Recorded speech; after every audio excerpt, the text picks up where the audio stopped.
First and foremost, all praises are due to Yahweh, Bahashem Yahweh Shai, Bahashem Rakak Pradash. Double honors to the elder apostles and bishops of Great Millstone for teaching us his truth. Salutations to the brothers around the four corners of the earth who are teaching his word and truth and sincerity. And shalom to the hopeful elect, a few men, women, and children who believe in this word. This is your brother Kawat Sabah coming at you again with another lesson. This one is entitled, The Hopeful Elect Praise, Judgment Passes Them Over. And I'm talking about Judgment Day and the days leading up to Judgment Day, also known as the Day of the Lord. So we say hope for elect in humility because we hope that we're part of the elect. And we know Elder Apostle Tahar labeled this year the hopeful year of the destruction of Babylon, America, you goddamn Edomites, and the deliverance of the elect. So as you can see, things are ramping up with Trump, with the tariffs. Things are ramping up with the other countries hating the whore. The BRICS nations already have the digital currency system basically set up. And Babylon, America is actually behind in setting up the system. So we know Donald Trump is a goddamn foil. He's a goddamn pawn put in by the international bankers. So he's going to do their bidding. So he's going to speed the process up. There was a meeting yesterday with the Federal Reserve, and they're going to have another meeting, I think, in, I want to say maybe June or July, and probably finalizing the CBDC, Central Bank Digital Currency. Because what's going to happen is Donald Trump has fooled the population into thinking he's going to bring about Bitcoin. But within Bitcoin, that money can be tracked through a digital system. So that's going to lead to what? Eventually the MOTB. So things are moving very, very fast.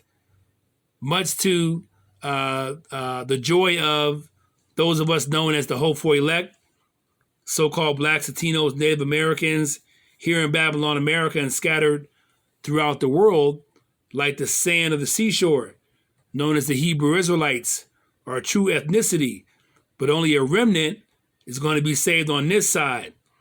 So let's get some scriptures to back that up. And we're going to use some the Passover scriptures to illustrate, as you know, during the time of Moses, they had to kill a lamb and put blood, which was the Passover, and put blood on the doorpost to keep the death angel, the destroying angel, who was Yahweh back then, who was also going to be Yahweh again, coming back with destruction here in Babylon, America, except for the elect that are going to get beamed up and saved out of the destruction of Babylon, America. So you see the connection. Everything is related, line upon line, precept upon precept. Yahweh Shai said, I'm the Alpha and the Omega. The whole book is about Yahweh Shai from the beginning until the end. So let's begin with Exodus chapter 12 and verse 18. In the first month, on the 14th day of the month, at evening, ye shall eat unleavened bread until the 21st day of the month at evening, meaning March 13th. In 2 days, the Passover begins. Once that Passover begins, the Feast of the Unleavened Bread begins for the next 7 days, March 13th until March 20th. Let's continue. 7 days shall there be no leaven found in your houses, meaning things with leaven in it, yeast, bread products, so on and so forth. For whosoever eateth that which is leavened, even that soul shall be cut off from the congregation of Israel, whether he be a stranger or born in the land. So this is also symbolic of us abstaining from wickedness and striving for righteousness, because wickedness cannot inherit the kingdom. Adultery, fornication, lying, stealing, okay? Those type of things. They cannot inherit the kingdom. So this also represents that too, getting the leaven, getting the wickedness out of your life to the best of your ability. And those of us who are part of the hope for elect, we have been born again through the Spirit, and we are striving for righteousness. Scripture says, be holy like I am holy. Let's continue. Ye shall eat nothing leavened, in all your habitations shall ye eat unleavened bread. All right. Let's get some precepts. Let's go to Galatians chapter 5 and verse 9. Then we'll come back to this again for a couple of scriptures.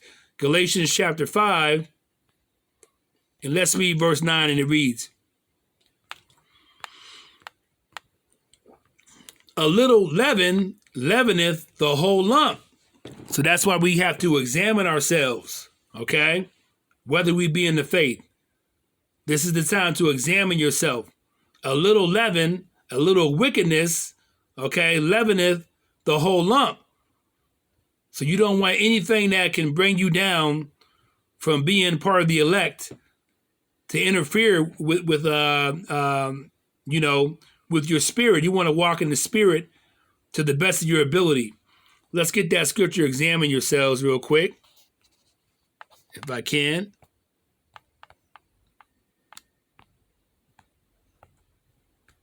Get a precept. It just came up here. It says here, let me go ahead and go to it. I'm just going to go to it in case there's some more meat on the bone. It says here, what does it say here? Let's read it. 2 Corinthians 13, verse 5. Examine, test yourselves, okay?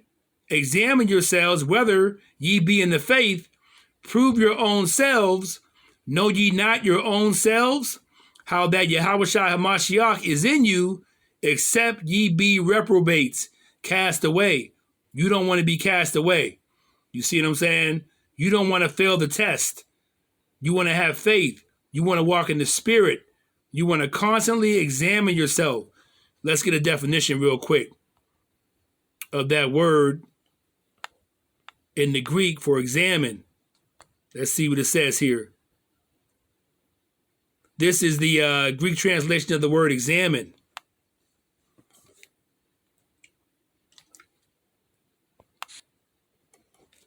As soon as it comes up. Strong's G 3985, Pyrazzo. And it says here, to try whether a thing can be done, okay?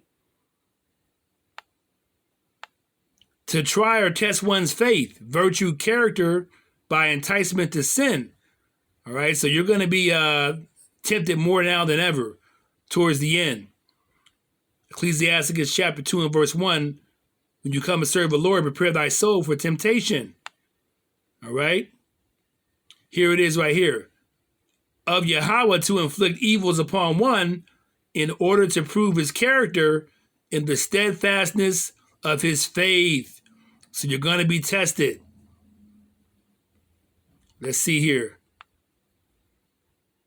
By impious or wicked conduct to test Yahweh's justice and patience, and to challenge him, as it were, to give proof of his perfections. Let's go a little deeper here. Maybe it has some more meat on the bone. Okay? A little deeper with the word examine. A trial, experience. To experience, learn, to know by experience. So we got to constantly examine ourselves. Let's go back here.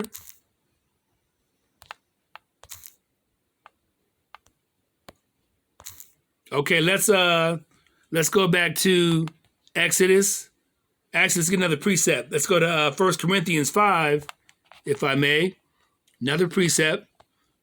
1 Corinthians chapter 5, and let's get verse 7, the NLT, and it reads, says here, get rid of the old yeast by removing this wicked person from among you. All right? So Paul was speaking of the church of Corinth, all right, who were doing a lot of evil, wicked things, okay? And so he was saying that this leaven among you, among the church, it can ruin a lot of people. So Paul was referring to that in this sense, but also it can refer to us getting the wickedness out of our lives, all right? Let's read it again. 1 Corinthians 5, verse 7 NLT. Get rid of the old yeast by removing this wicked person from among you. Then you will be like a fresh batch of dough made without yeast, which is what you really are. Yahweh, our Passover lamb, has been sacrificed for us, all right? Let's read this in the KJV. 1 Corinthians 5, verse 7, the KJV. Purge out, therefore, the old leaven, all the wickedness, okay? You want to get every bit out that you can. So the Passover is very, very symbolic of that. That ye may be a new lump, as ye are unleavened, for even Yahweh, our Passover, is sacrificed for us. So that Passover in the Old Testament directly relates to Yahweh being the sinless lamb in the New Testament who sacrificed himself for our sins, the Hebrew Israelites. He redeemed us by his death. So they both go hand in hand. Let's read verse 8, the KJV. Therefore, let us keep the feast not with old leaven, neither with the leaven of malice and wickedness, but with the unleavened bread of sincerity and truth. So you want to be sincere. You don't want to have any malice or jealousy towards anyone else in the faith that believe in this word, this knowledge, wisdom, and understanding of Yahweh Bashem Yahweh Shai. You want to get all that out, you see. And in particular, we're coming up on those times where you don't want to have anything from the old man hanging around that's going to bring you down, that's going to keep you out of the kingdom on this side. So let's go back to Exodus.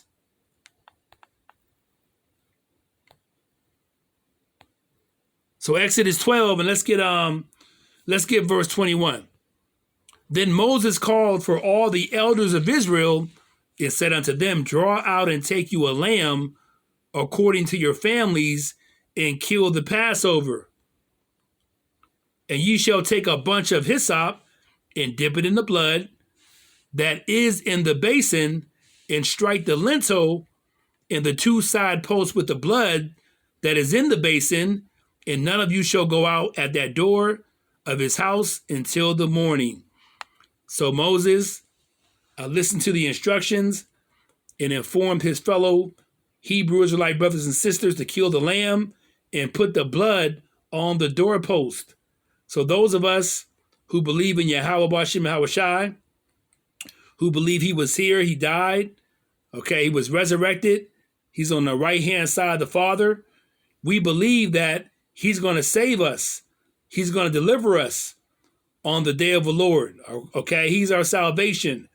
So it directly correlates with Moses putting the blood of the lamb on the doorpost while the destroying angel, who was Yahweh, swept through Egypt and killed all the firstborn of the Egyptians, okay? The children, the firstborn, as well as the beast, okay?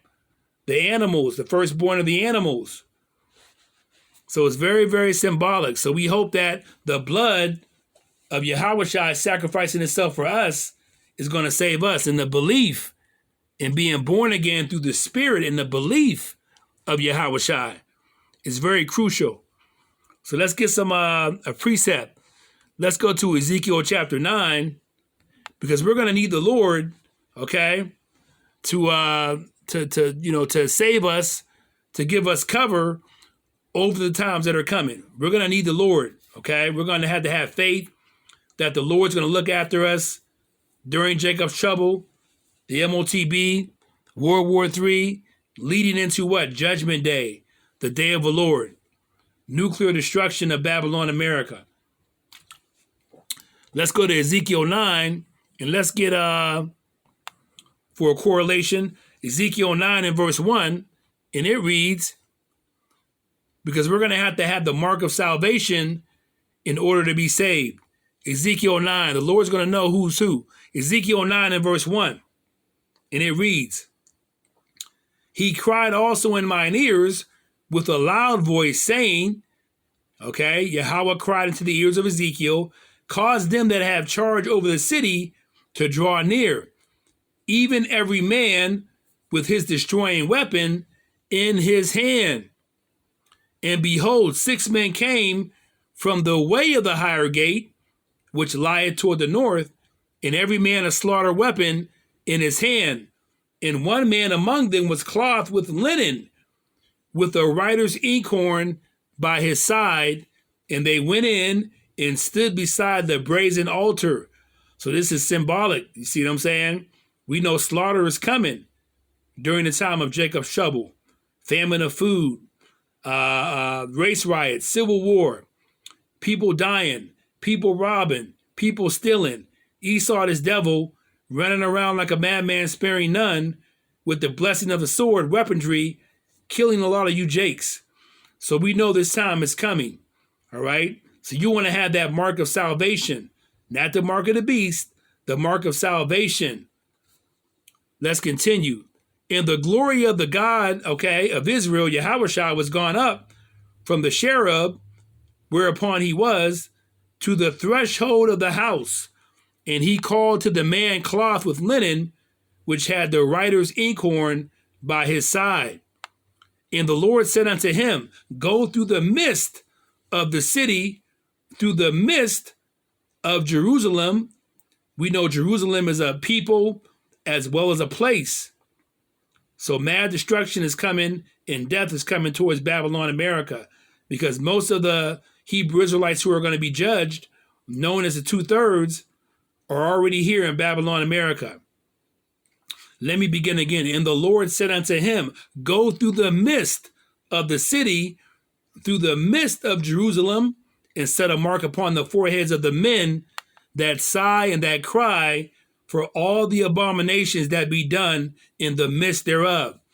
So you have the men of the Lord and a few women that believe in this truth, that are crying and sighing for all the abominations of Babylon, America, men with men, women with women, bestialities, tattooed beast, women sleeping with 50 to 100 men, all right, sex trafficking, all right, all types of sacrificial babies being sacrificed, all types of wicked shit that goes on here. We're crying and sighing for those of us who are part of the hopeful elect. And so he's going to put a mark of salvation upon those who believe, upon those who are walking in the Spirit, upon those who have been born again in the name of Yahweh Bahashem, Yahweh Shai. But for the others, let's see what it says. Ezekiel 9:5. And to the others he said in mine hearing, go ye after him through the city and smite. Let not your eyes spare, neither have ye pity. Slay utterly, old and young, both maids and little children, and women. So a lot of women and children are going to be slaughtered, okay? During Jacob's trouble, and within Jacob's trouble, you're going to have what? The MOTB being implemented. You're going to have World War III. Some of these hoodlums, okay, are going to be sent out, okay, into World War III. They're going to be captured and suited up and go fight in World War III in the Valley of Jehoshaphat, which is the Persian Gulf area. That's in Joel chapter 2, and I believe it's in Revelation 6 as well, all right? So let's begin again. It says here, slay utterly old and young, both maids and little children and women, but come not near any man upon whom is the mark, that mark of protection. The Lord is going to look after those who are part of the elect. And begin at my sanctuary, then they begin at the ancient men which were before the house. So we know judgment is going to start with those who know that they're Hebrew Israelites.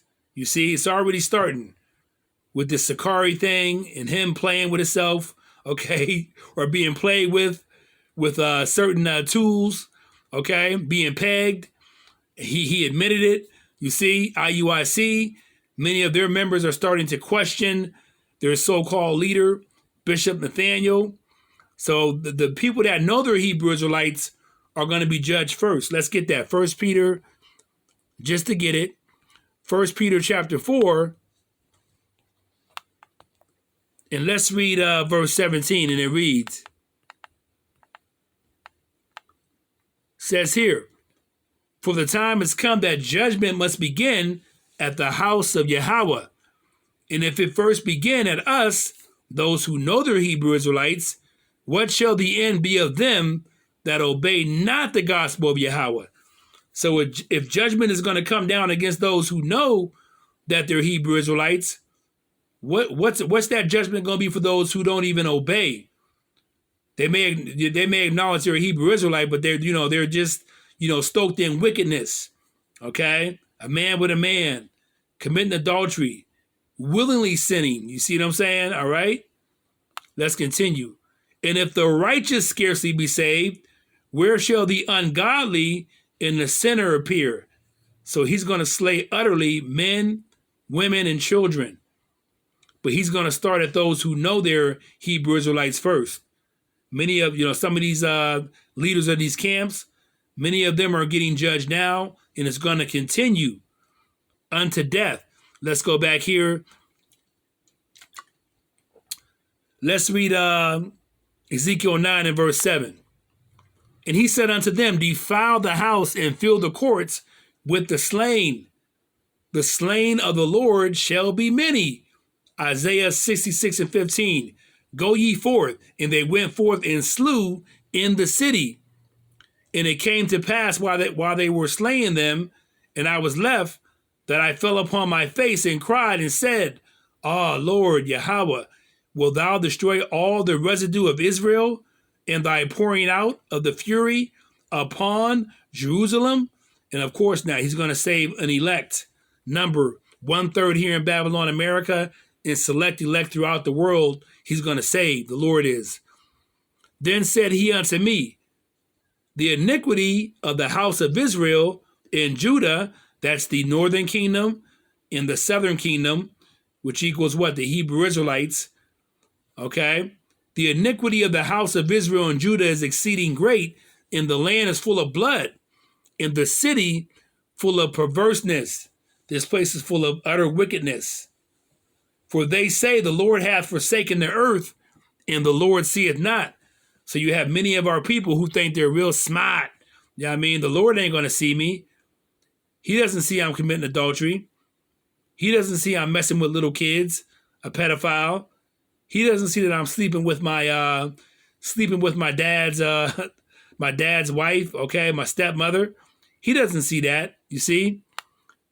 And as for me also, mine eyes shall not spare, neither will I have pity, but I will recompense their way upon their head. And behold, the man clothed with linen, which had the inkhorn by his side, reported the matter, saying, I have done as thou hast commanded me. So the Lord's going to protect, okay? He's going to protect his elect. He's going to put a hedge, okay, in front of the elect and save them. The angels are going to look after the elect. Let's go to Psalms 91 for proof of that. Psalms 91. And let's read Psalms chapter 91 and verse 1. And it reads, it says here for the heading, security of the one who trusts in the Lord. Only the elect of the Lord, okay, the elect of the Hebrew Israelites are going to trust in the Lord and have faith. Psalms 91 and 1. He that dwelleth in the secret place of the Most High shall abide under the shadow of the Almighty. I will say of the Lord, he is my refuge and my fortress, my God. In him will I trust. Surely he shall deliver thee from the snare of the fowler, from Esau, this goddamn devil. Okay, who's going to come up with this what? He has it already prepared, the MOTB, the C-hip. All right?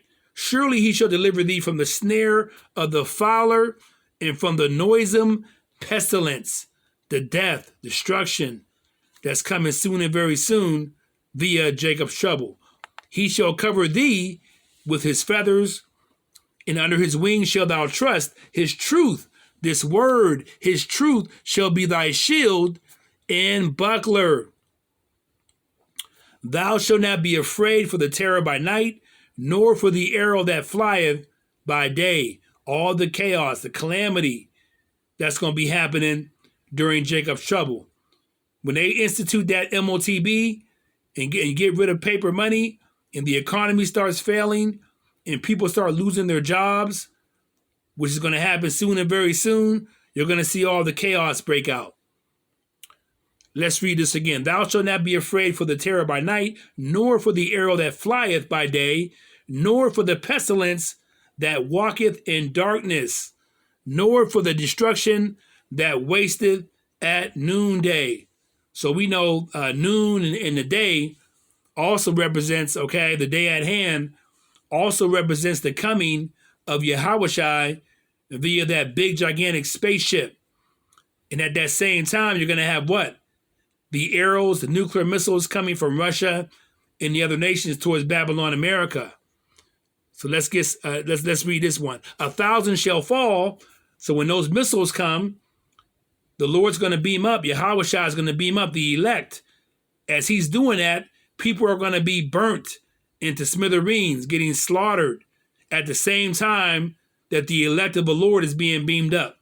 1,000 shall fall at thy side, and 10,000 at thy right hand, but it shall not come nigh thee, the elect. Only with thine eyes shalt thou behold and see the reward of the wicked, destruction. Okay, the wicked, those who are known as the wicked, the sons of the wicked, Esau, the Edomites, so-called white man. Also, those of us, okay, who are known as the 2/3, who are Hebrew Israelites, who have taken on the attributes of the wicked Esau, they're going to be burnt in the smithereens, as well as the heathens that are here in Babylon, America. Okay, the Chinese, so-called Chinese, the Moabites, so-called Arabs, the Ishmaelites, so-called Africans, the Hamites, so on and so forth. Those that are part of those 18 nations, those 17 nations, okay?